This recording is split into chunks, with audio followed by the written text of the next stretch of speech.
Obrigado, Willi. E agora é hora da nossa palestra. E hoje é o nosso irmão Otávio Pontes, nosso colega da sala 3, que traz um tema hoje extremamente interessante e importante para todos nós, porque é um tema que ele vai além até da doutrina. É um tema que fala até do nosso comportamento, das nossas vidas. Otávio, obrigado mais uma vez.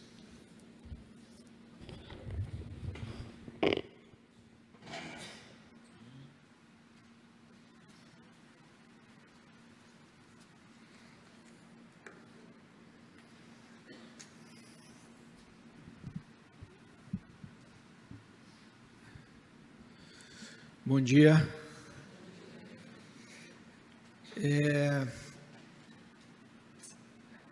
Obrigado ali por esse convite, mais uma vez. Obrigado pela oportunidade de estar aqui.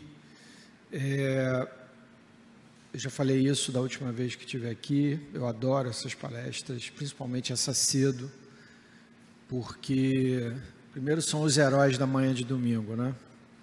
Como disse agora o nosso irmão, ninguém está aqui por acaso.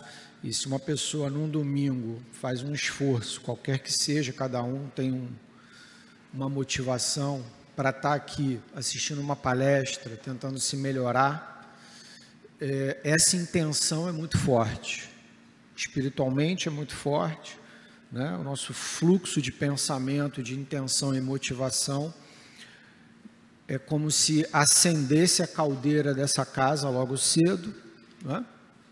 Com essa intenção, para que a espiritualidade possa abrir os trabalhos da melhor forma possível.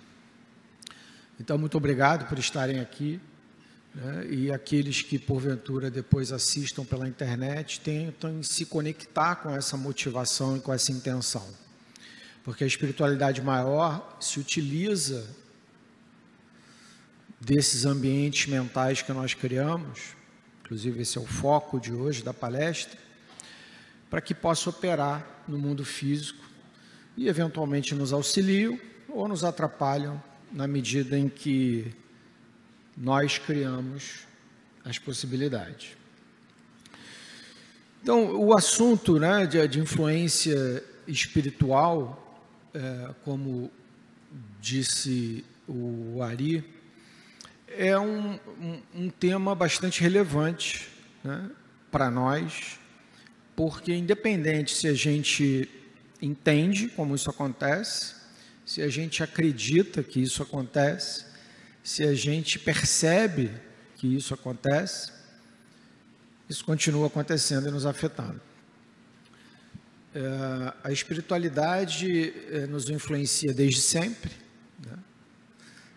Na verdade, nós somos a espiritualidade, né? Apenas estamos numa experiência encarnatória. Então, quando os espíritos superiores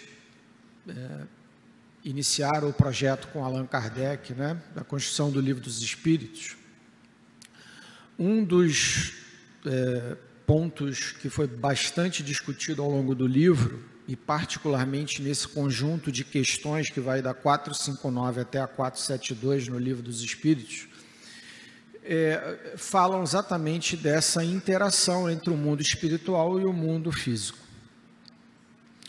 Se você for assistir 100 palestras espíritas que falem sobre influenciação espiritual, eu lhe garanto que em 100 esse slide vai estar presente, que é a questão 459. Os espíritos foram bem claros, bem objetivos, né? Porque Kardec perguntou se os espíritos influenciam em nossos pensamentos e atos. Mais do que imaginais, foi a resposta. Influem a tal ponto que, de ordinário, são eles que vos dirigem. O francês é uma língua muito rica, né? Lembrando que Allan Kardec era francês, o Livro dos Espíritos foi escrito originalmente em francês. Quando você vai no original, em francês, o texto final, né, são eles que vos dirigem, em francês é sont eux qui vous dirigent. Dirigeant é uma inflexão do verbo dirigir, do verbo dirigir, como em português. Mas em francês, esse verbo é um dos que mais sinônimos tem. Tem uma caixa lotada de sinônimos para o verbo dirigir em francês. Esse livro foi escrito em meados do século XIX, né, por volta de 1850 e alguma coisa, foi publicado em 1857. Naquela época não haviam carros, certo? Então, ao usar o verbo dirigir, por exemplo, a espiritualidade não podia estar se referindo a algo como um veículo motorizado. Mas em francês, dirigir, entre outras coisas, quer dizer conduzir, quer dizer influenciar. Todos esses são sinônimos do verbo dirigir em francês. Então, se a gente partir dessas duas vertentes, conduzir e influenciar, outro sinônimo desse verbo em francês é controlar. Então, na medida em que entre influenciador e influenciado, entre dirigente e dirigido, a inter-relação aconteça, é claro que a conotação desse verbo dirigir vai mudar. Desde uma influência sutil até uma condução total, como no caso das obsessões complexas, como é o caso da fascinação, né? Onde a influência é tão grande que a gente nem pensa mais. Então, essa pergunta, ela por ser curta, uma pergunta curta, uma resposta curta, né, ela é muito profunda. E quando se vai adiante, né, na questão espírita, no Evangelho segundo o Espiritismo, no capítulo 27, fala-se da questão do fluido cósmico universal. O mecanismo da influência tem a ver com pensamento. Os espíritos estão desencarnados, eles não podem nos pegar pela mão e nos arrastar para algum lugar ou nos empurrar para algum lugar. Então, o mecanismo dessa influência ele é mental. Ele é psicológico, né? É uma influência mental. Esse pensamento chega até nós através do fluido cósmico universal, porque o fluido cósmico universal é o veículo de condução do pensamento. Então, quando a gente pensa, quando a gente projeta o nosso pensamento em algo, ele chega até lá, e não importa onde está. Como diz aqui no texto, né? É como o som conduzido no ar como veículo. O ar é o veículo do som. O fluido universal é o veículo do pensamento.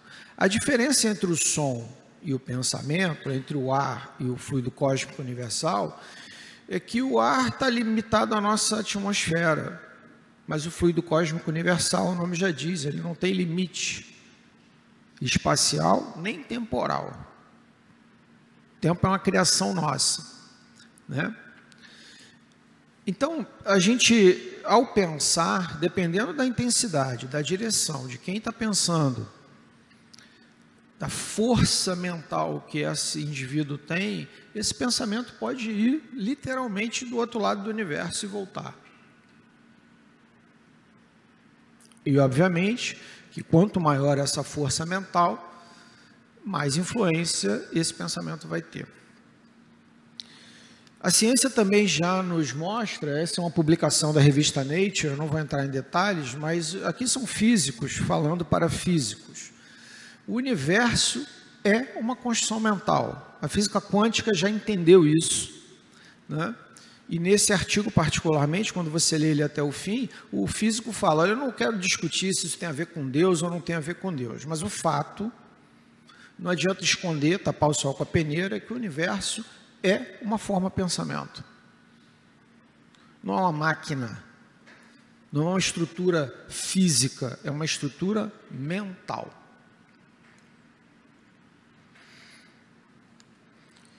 E se isso tudo é verdade, né, e essa influência nos atinge onde quer que estejamos,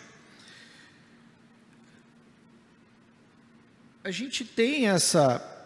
Acho que eu pulei um aqui. Não, é isso. A gente tem essa influência baseada no que os espíritos pensam, mas alinhada com aquilo que nós pensamos. Por que isso? Porque o pensamento, para influir no nosso pensamento, ele precisa encontrar o quê? Ele precisa encontrar ressonância em nós. E aí entram as questões de afinidade e sintonia, que eu vou desenvolver um pouco mais adiante, mas a gente não consegue influenciar alguém que pensa diferente de nós, concorda? Para que eu consiga influenciar alguém, de alguma forma, essa pessoa tem que estar minimamente interessada naquilo que eu tenho a dizer. Vocês estão aqui agora, prestando atenção no que eu estou falando. Se vocês estiverem desinteressados daquilo que eu estou falando, o pensamento de vocês vai para o outro lado. Fazendo até uma brincadeira, né? O cavalo até pode estar aqui sentado, mas a entidade vai estar em outro lugar. Porque o pensamento vai estar em outro lugar. Então, para que vocês estejam aqui nesse momento, o corpo tem que estar, mas a mente também tem que estar interessada. Certo? E é por isso que a influência, para acontecer, ela depende de sintonia e afinidade. Na verdade, afinidade primeiro, depois de sintonia. E quando a gente vai às próximas perguntas, né, na sequência dessas 12 ou 13 perguntas, como diz a pergunta, como distinguimos se um pensamento sugerido pode ser de um espírito bom ou de um espírito mau? A resposta é: estudai o caso. Os espíritos bons só para o bem aconselham, compete-vos discernir. Nosso irmão Williams falou aqui na abertura sobre aquela velha máxima, né? Acredite em Deus, mas tranque o seu carro. Se a gente não sair para procurar um emprego, não adianta rezar por um emprego. Se a gente quiser proteção espiritual contra uma influenciação negativa, cabe a nós, compete-vos, discernir.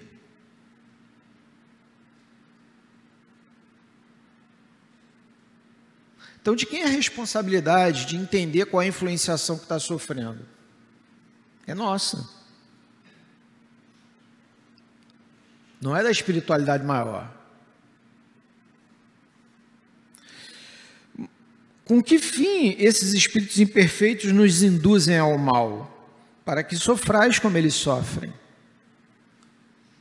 Porque eles sentem inveja de nós, não de nós especificamente, mas da felicidade alheia. E obviamente que esse caminho leva ao quê? A última frase do slide, a nos afastar de Deus. Porque no momento em que nos afastamos de Deus, essa influência atinge o seu objetivo principal, que é manter o nosso padrão vibratório médio baixo, a nossa desesperança em atividade, e obviamente, como disse também o Williams, o planeta vai levar mais tempo para chegar onde tem que chegar, porque nós somos uma coletividade. Então, como eu falei, a influência é permanente. E é um erro achar que só médiuns, nós estamos numa casa espírita, né, sofrem essa influência. Como eu falei no início, não importa se a gente acredita ou não nessa influência, se a gente consegue até perceber ela claramente. No final do dia, o que importa é, esse pensamento que está dentro da minha cabeça me ajuda ou me atrapalha? Esse pensamento constrói ou destrói? Esse pensamento agrega ou desagrega? Então eu não preciso ser médium, eu não preciso ser vidente, eu não preciso enxergar uma entidade trevosa para entender que aquele pensamento que está me consumindo me prejudica. Basta eu ter um pouquinho de bom senso. E como essa influência é permanente, para ser permanente, ela depende dessa questão, que é a afinidade e sintonia. Repara, o que é afinidade e o que é sintonia, né? A afinidade é a presença dos mesmos pensamentos, das mesmas, digamos, categorias de pensamento nas duas mentes que vão se sintonizar. Então, se um espírito quer nos influenciar a consumir uma bebida alcoólica, por exemplo, não adianta só eu gostar de tomar uma taça de vinho. Esse é o primeiro passo. Eu gosto de beber socialmente. Mas se eu não gosto de beber até cair, eu não crio sintonia para que aquela influência vá para onde ele quer que vá. Então, se eu sou uma pessoa que não prejudico ninguém, que gosto de ajudar os outros, mas eu não me levanto do sofá, eu simplesmente peço uma vez por semana pela humanidade, não adianta aquele espírito de luz tentar nos levar a uma casa espírita para ajudar numa atividade social. Eu não vou sair do sofá. Eu tenho afinidade de pensamento, mas a sintonia vai faltar, porque ela precisa estar perfeitamente espelhada nas duas mentes. E é claro que essa sintonia, ela vai ficando cada vez mais intensa, na medida em que essa afinidade vai aumentando cada vez mais. Então, para ter uma influenciação intensa, eu preciso ter afinidade. Afinidade não gera sintonia, mas sem afinidade eu não tenho sintonia. Vocês conseguem entender? Uma coisa depende da outra. Então é por isso que sempre que a gente tem um padrão vibratório determinado, a gente começa a pensar muito intensamente em determinadas coisas, a gente precisa prestar atenção sobre o conteúdo desses pensamentos. Porque é através desse conteúdo e a repetição desses pensamentos que a afinidade vira sintonia.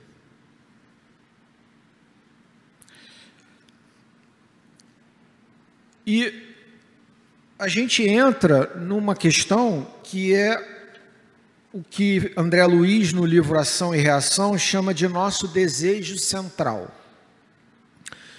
André Luiz descreve, nós possuímos, além dos desejos imediatos comuns em qualquer fase da vida, um desejo central ou tema básico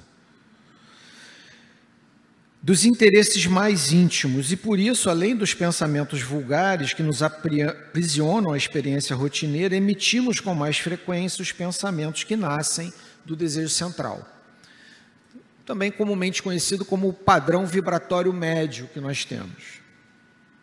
Obviamente, nessa escala vibracional, se nós temos pensamentos mais elevados ou vibrações mais elevadas a maior parte do tempo, o nosso padrão vibratório médio é mais positivo do que negativo.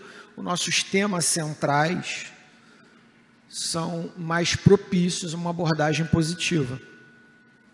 Quando o nosso padrão vibratório é baixo, na maior parte do tempo, e a gente recorre a pensamentos de orgulho, de raiva, de ira, de ciúme, enfim, de cobiça, ou qualquer outra dessas, a lista ali é grande, facilita com que a influência negativa aconteça. E quando a espiritualidade maior se aproxima para nos ajudar, eles pouco podem fazer no sentido de mudar isso, porque existe uma barreira mental aqui dentro de mim, Lembra afinidade e sintonia? Então eles até vão conduzir, vão tentar nos ajudar, vão tentar nos proteger, mas se a gente não é capaz de mudar essa base vibracional, e esse é nosso trabalho, nosso dever de casa, a espiritualidade começa a ficar sem recurso para nos ajudar. Além do que, a nossa psicosfera começa a ficar muito pesada, e muitos desses espíritos de luz têm um padrão vibratório muito elevado, então eles conseguem fazer uma parte do caminho, mas a nossa psicosfera planetária é muito densa. E se nós não fazemos a outra metade do caminho, a conexão fica mais frágil. Por outro lado, a espiritualidade imperfeita, como nós todos que aqui estamos, né? Não nos esqueçamos disso. Essa espiritualidade que quer nos abordar com outro intuito está muito mais próxima de nós aqui.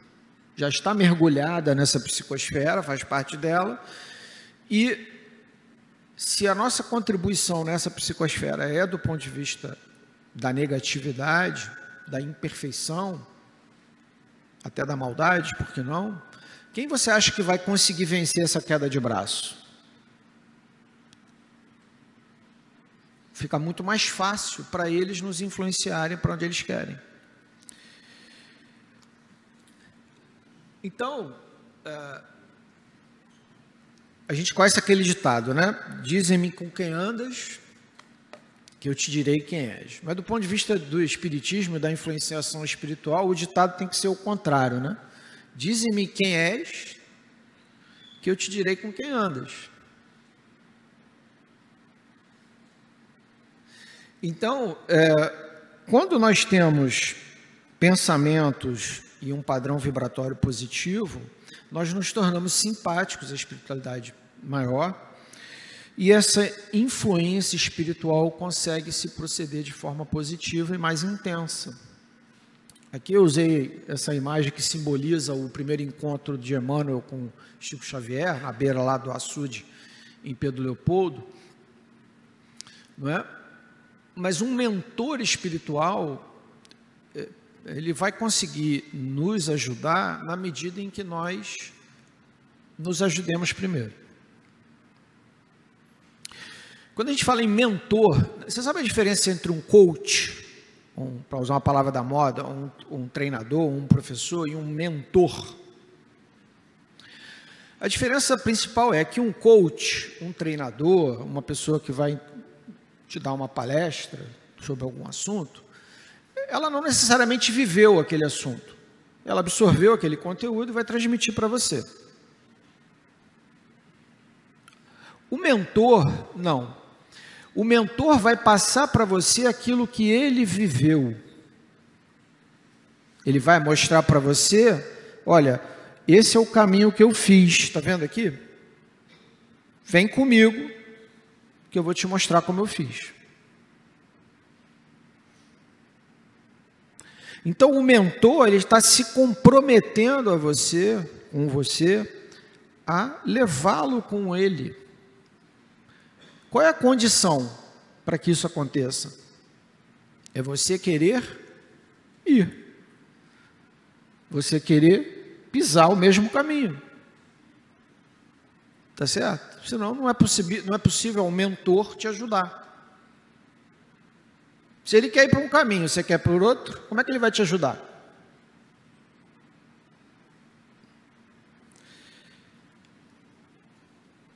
Então, esses mentores, esses guias espirituais, em geral, são espíritos da segunda ordem na escala espírita.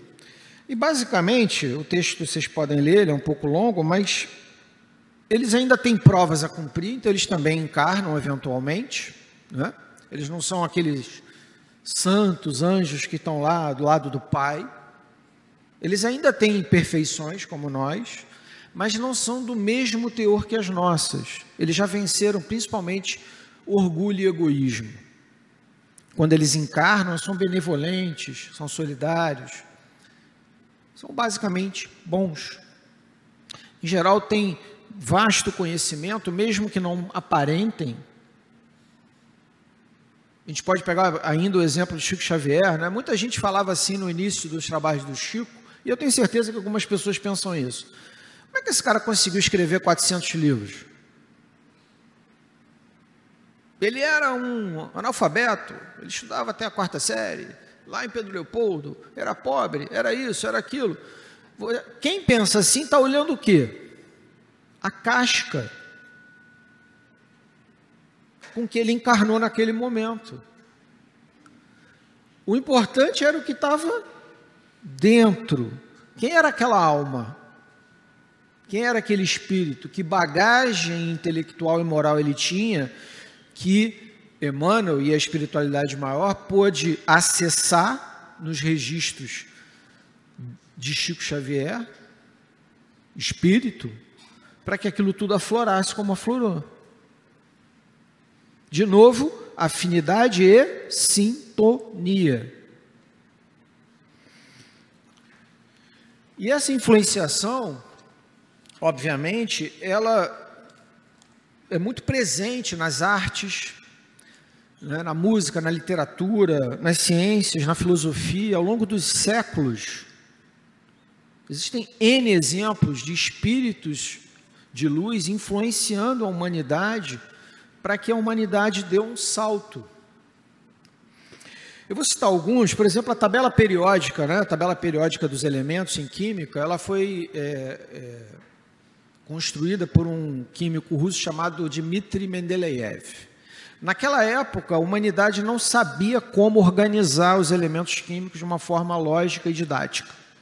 Cada grupo científico fazia de um jeito, era impossível alinhar tudo, não sabia o que era importante, o que não era, etc. O Mendeleev era um dos que fazia essa tentativa. Ele gostava muito de jogar paciência e ele viajava muito de trem. Numa dessas viagens longas, no inverno, na Rússia, ele dormiu. E ele sonhou com a tabela periódica como se fosse um jogo de cartas, todo organizado da forma como a gente vê hoje. E ele acordou com essa imagem queimada no cérebro, e hoje permite, inclusive, que elementos que a gente nunca viu, que nunca foram descobertos, ao serem descobertos ou inventados, se encaixem perfeitamente na tabela periódica. Ela é universal. A química orgânica, né, a química que possibilitou, inclusive, a biologia moderna, né, e toda uma série de outras descobertas, tinha outro gargalo. Ninguém conseguia entender como é que os átomos de carbono se combinavam com oxigênio e hidrogênio. E o grande paradigma era o benzeno. O benzeno ninguém entendia como é que aquelas valências todas se funcionavam. Um cientista chamado, tem que olhar o nome dele, porque Auguste Kekulé, dormiu, sonhou com uma figura que era uma cobra comendo o próprio rabo, chamada Ouroboro, em alquimia. Veja bem, uma cobra comendo o rabo. O que isso tem a ver com o anel de benzeno? Mas quando ele acordou, ele viu exatamente o anel de benzeno. Incrível, né? Ramanujan foi um dos maiores matemáticos, era um garoto de rua na Índia.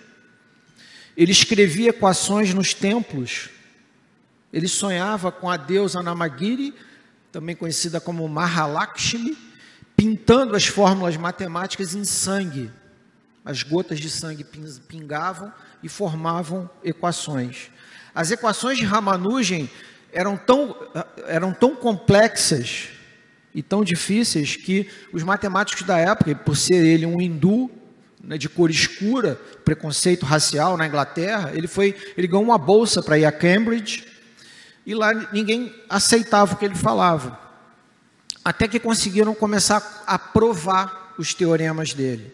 Ele deixou 4 cadernos escritos. Esses 4 cadernos, até hoje, geram teses e teses e teses e teses matemáticas. Um deles, inclusive, estava desaparecido, foi encontrado, e é baseado nessas fórmulas que a gente está começando a entender os buracos negros. No início do século XX, nem se falava em buraco negro. Mas a fórmula estava lá. É claro que isso é uma inspiração espiritual.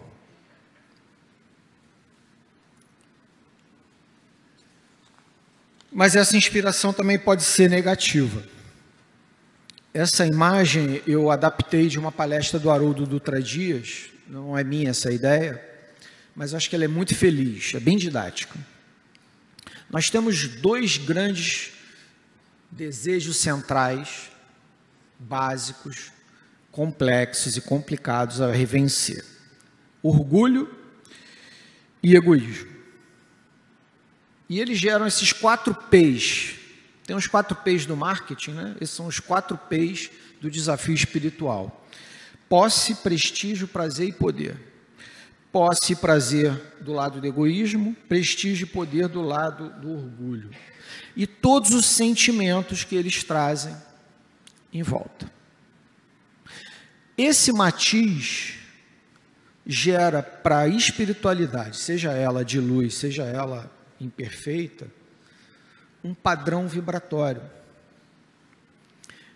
E esse calcanhar de Aquiles é que eles vão mexer e cutucar para nos conduzir. Obviamente, se é um espírito protetor, ele vai tentar nos desviar disso, nos colocar ideias edificantes que permitam que a gente vá para outro lado. Mas se é um espírito, enfim, imperfeito como nós, e o que ele vai fazer? Ele vai fazer aflorar cada um desses sentimentos que nós trazemos para que a gente caia no buraco. E olha só, ele não vai empurrar a gente no buraco.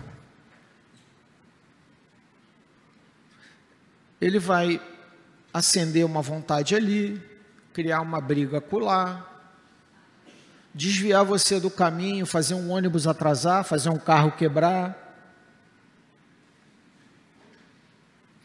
Mas quem decide vir ou não ao Frei Luiz somos nós. Quem decide ou não bater em alguém somos nós. Então, quem vai se jogar da ponte não é o espírito que vai nos empurrar. Essa coisa que a gente vê no filme, né? Que o demônio vem, materializa uma espada que corta a cabeça lá do padre, né? Aquelas coisas, aqueles filmes de terror. Não é daquele jeito. Quem vai atrás da espada somos nós, quem corta a cabeça somos nós. Eles apenas vão nos conduzindo. E quem pula da janela somos nós. Porque aí é o resultado perfeito. Nós nos vamos nos comprometer. E é por isso que no Evangelho de Jesus é dito, né? O escândalo acontecerá, mas ai de quem fizer o escândalo. Então não adianta depois dizer, mas foi o obsessor que me fez mal e eu bebi até me matar. Não adianta isso não serve de argumento. Então, obviamente que essa influenciação vai ser por perturbação constante, se a gente é simpático a esses espíritos que nos influenciam negativamente. E essa influenciação, se o espírito não é um espírito mau, intrinsecamente, apenas é ignorante, desinformado, ele pode colar na gente porque, enfim, viu ali uma sintonia e vai nos prejudicar. É o caso, por exemplo, de alguém que desencarna e não acredita em nada, né? Acorda no mundo espiritual, no umbral muitas vezes, perdido, cego, surdo e mudo, ele não sabe para onde vai. O primeiro impulso é voltar para o lar.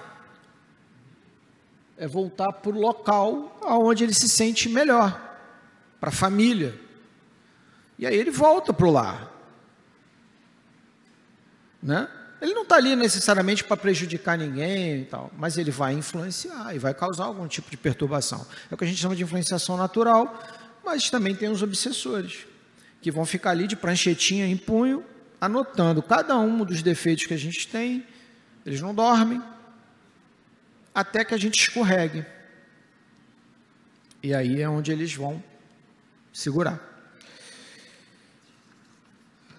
Obviamente que a descrição dos espíritos de terceira ordem somos todos nós, e são os obsessores também, ou os espíritos imperfeitos que nos influenciam. Basicamente, você vê lá que o orgulho e o egoísmo são a nota tônica desses espíritos. Todo o resto é consequência disso. Nós agimos ainda no apego, na materialização, na materialidade, né? No que é do outro. A felicidade do outro nos incomoda, a fofoca, maledicência. E óbvio que quando eles nos induzem, nos influenciam, a imagem não é ruim. Então, de novo, né, afinidade. Eu falei, olha aqui o uísque, a pessoa passar na frente de uma vitrine, olha que bar lindo, um barman, com um uísque de 25 anos, pegando fogo, fazendo um drink lindo, aquela pessoa que tem a tendência, ela passa na frente, acende nela o que? O desejo daquilo. Só que na prática o que vai acontecer é que essa pessoa vai beber até cair.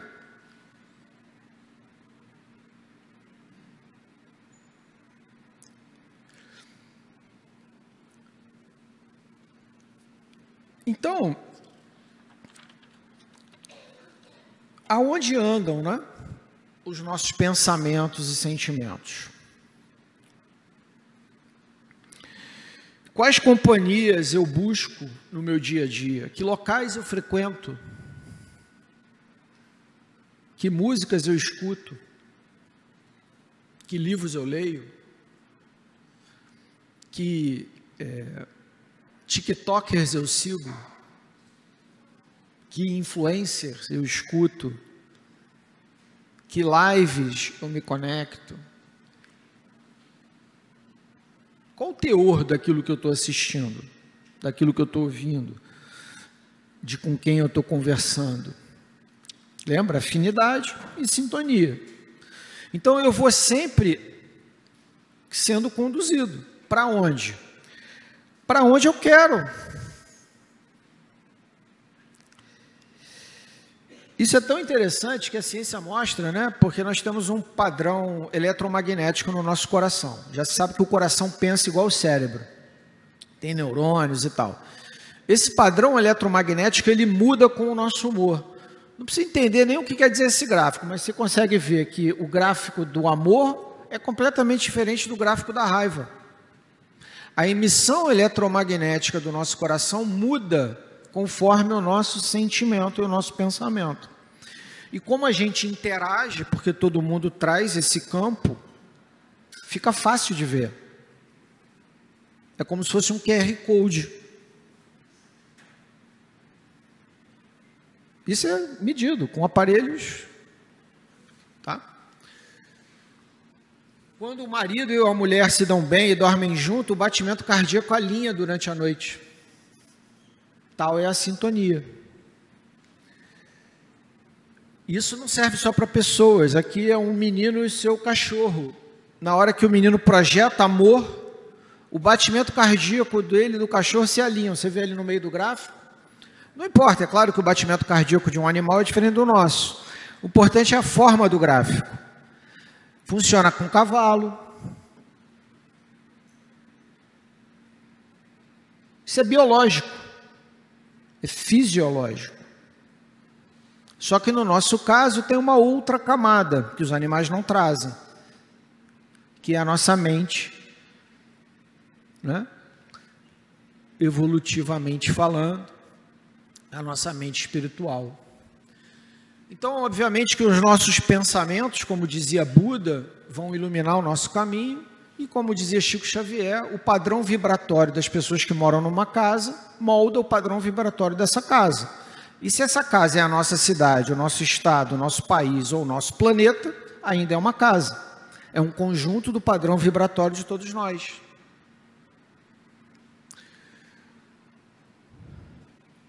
Em qual casa você se sentiria bem de morar?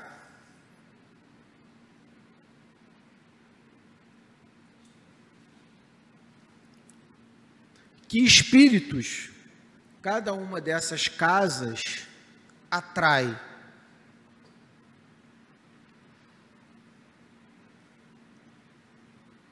Dize-me quem és, que eu te direi com quem andas. A gente fala, nossa, tem um obsessor na minha casa.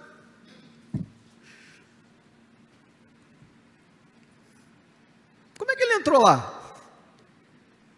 Veio no bolso de quem? Veio no coração de quem? Mais importante do que como entrou, por que ele fica lá?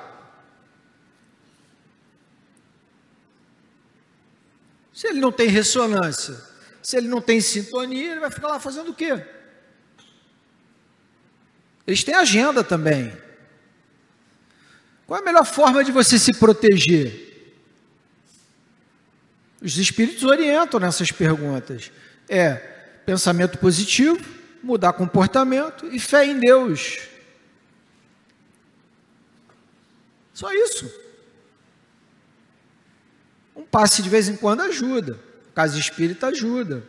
Mas se eu não mudo o que está dentro de mim, não adianta. Eu saio daqui, volto para casa, olha quem está lá me esperando. Meu malvado favorito. Eu adoro o título desse filme. Meu malvado favorito. Essa é uma palestra psicofônica do nosso fundador, né, do Dr. Rocha Lima. Ele já dizia que a língua... Vou ler para vocês, eu gosto desse texto dele. A língua, e com essas conversas, com essas coisas fúteis e superficiais, nos tornamos cada vez mais intoleráveis pela boca. A língua atrai essas fontes de imundícies para a nossa aura, espíritos trevosos e animalescos. Jesus dizia, no Evangelho de Mateus, que o que contamina o homem não é o que entra pela boca, é o que sai da boca.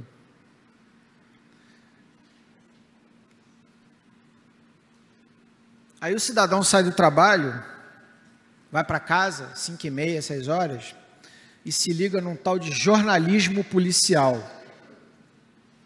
Esse é o termo técnico daqueles programas da tarde que mostram operação policial em comunidade, assaltante sendo preso. E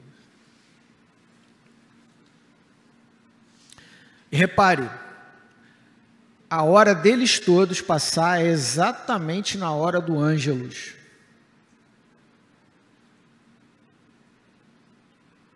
E a hora do Ângelus, do nosso ponto de vista espiritual, é muito importante. É a hora que a espiritualidade superior deveria... Se você olha a definição do Ângelus, até na Igreja Católica, o Ângelus das 6 horas, porque tem o das 6 horas da manhã, meio-dia e 6 horas da tarde. É a hora que as igrejas tocam os sinos, né? O Ângelo das 6 horas da tarde, historicamente, na religião católica, é exatamente o momento de conexão, o momento que você tem que elevar o pensamento a Deus e agradecer pelo seu dia, entregar o seu espírito a Deus antes de dormir. Mas, na verdade, é o momento em que a espiritualidade maior está pegando essa energia para ajudar a limpar a psicosfera, que nós passamos o dia sujando. Tu acha que a ideia é de quem? Um programa desse exatamente na hora do Ângelus.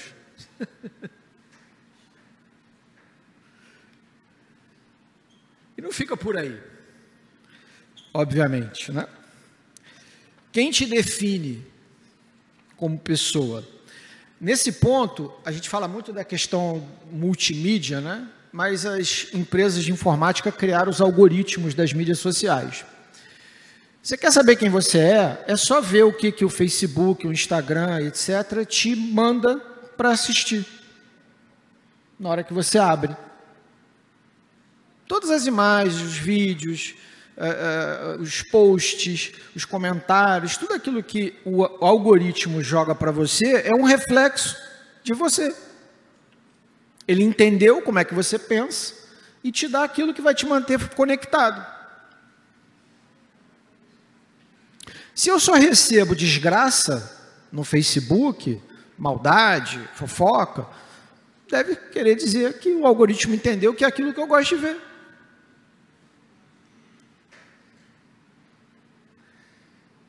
E, obviamente, que na hora em que a gente é confrontado com o lado negro da força dessas mídias sociais, o cyberbullying, os haters, os odiadores, etc., o resultado disso é muito mau, é muito ruim, principalmente na mente de um adolescente ou de uma criança, que não consegue lidar com essa informação. Como é que tanta gente não gosta de mim? E é claro que de influência em influência, aquilo que a gente escuta, aquilo que a gente lê, aquilo quem a gente segue, que telas a gente assiste, a nossa realidade vai se distorcendo. E a gente começa a enxergar desgraça onde não existe, o mundo está desabando, aquela sensação de pressão e de opressão que não acaba bem. Então a gente olha para a mesma imagem e vê coisas diferentes. Tem um teste, inclusive, né? Claro que é para psicopatia. Vocês já viram em filme que o psiquiatra mostra para o paciente uma mancha de tinta e ele tem que dizer o que ele enxerga ali e o psicopata vê coisas horrorosas naquela mancha de tinta que não tem nada. Mas, no fundo, isso é o ápice, né? O máximo da mesma situação. O que a gente vê nas duas imagens? Depende de como estamos por dentro. Uma pessoa com depressão olha para o céu azul e vê o céu cinza.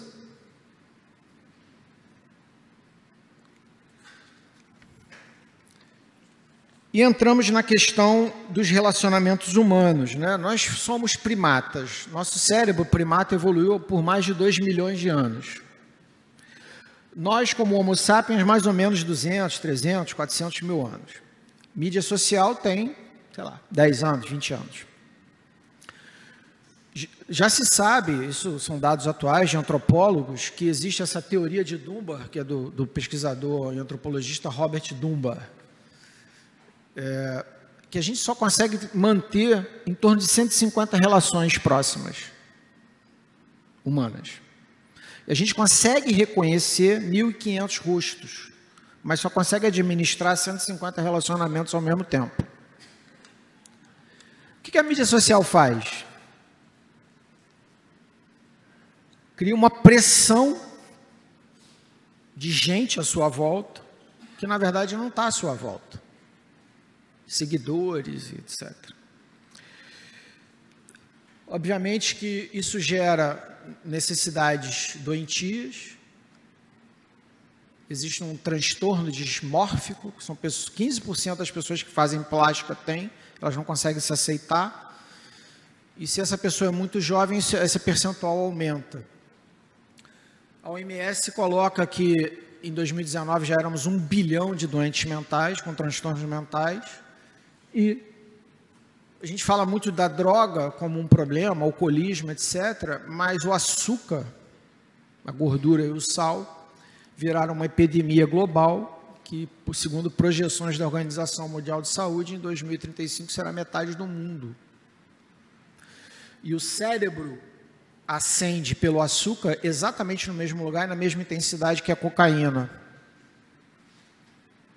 gerando uma perda de prazer porque consome a dopamina do cérebro. Então, nós chegamos ao fim. Eu peço desculpa trazer um pouco, mas é um assunto amplo. E o Livro dos Espíritos, o Livro dos Médiuns, o Evangelho segundo o Espiritismo, está tudo lá. E se você quiser ver isso resumido, o tomo 1 do Estudo Sistematizado da Doutrina Espírita tem um capítulo só sobre influenciações espirituais. Na nossa livraria, os 4 livros estão disponíveis para quem quiser aprofundar. Eu tenho um vídeo ainda de 2 minutos, mas acho que não vai dar tempo, eu não vou passar. Tá? Pode cancelar o vídeo, tá? Mas é isso. Muito obrigado. Desculpa essa correria no final, mas é um assunto amplo. Fiquem com Deus.